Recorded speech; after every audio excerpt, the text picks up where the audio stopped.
বহু বছর আগে এক অজানা গভীর বনভূমিতে জন্ম নিল এক অদ্ভুত যোদ্ধা।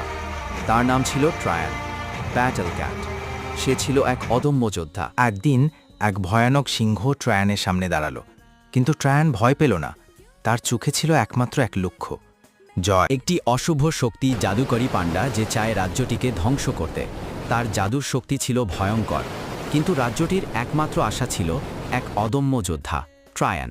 রাজ্য যখন চরম বিপদের মুখে, তখন রাজা ডেকে পাঠালো ট্রায়ানকে। আমাদের একমাত্র আশা তুমি, ব্যাটল ক্যাট। ট্রায়ান তার চোখে সাহস নিয়ে বলল, এই যুদ্ধ আমার। এক চূড়ান্ত লড়াই, ট্রায়ান ও জাদুকরী পান্ডা। এক ভয়ানক সংঘর্ষ, মন্দ শক্তি ও ভালো শক্তির মাঝে ছিল এক লড়াই শেষে শান্তি ফিরে এলো রাজ্যটা, আর ধ্বংস হয়নি। ট্রায়ান, আমাদের ব্যাটল ক্যাট, রাজ্যকে রক্ষা করল।